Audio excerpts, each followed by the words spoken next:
Apocalypse of Thomas. The Apocalypse of Thomas is also called the Revelation of Thomas. The different names come from the fact that the word rendered apocalypse means to reveal or make known. This is the same title given to the last book of the New Testament. Its title in Greek is best interpreted as the Apocalypse of John. However, the English book carries the title of the Revelation of John, or simply Revelation. Very little of history of the Apocalypse of Thomas is known. The only reference to it in ancient writings seems to be a single citation by Jerome in his Chronicles, written in the 8th to the 9th century A.D. Two versions of the Apocalypse of Thomas is known. The only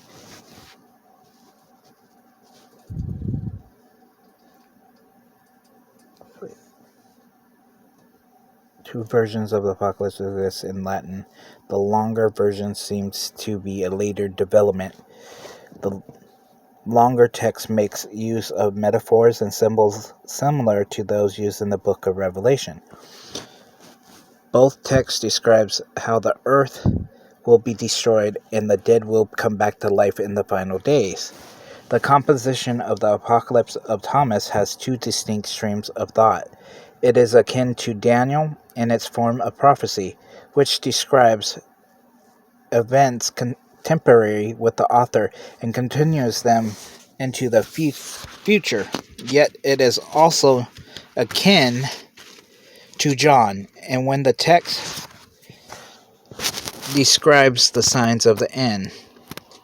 Historic reference in the long text suggests a 5th century date. The text speaks of a king who is a lover of the law.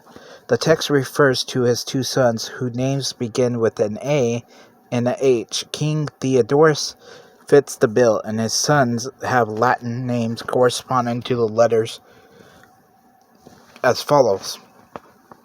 The first is the name with the first letter A, as in Arcadius.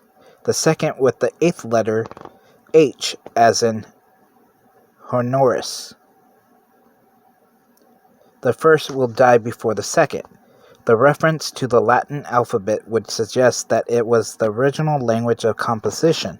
This would replace the earliest possible date of the writing, and most scholars agree about 300 to 400 AD.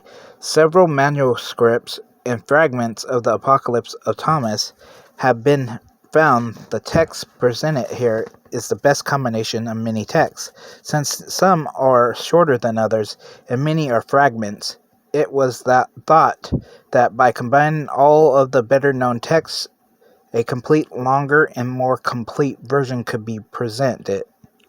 The version presented here is based on the combination of the best manuscripts and translations found.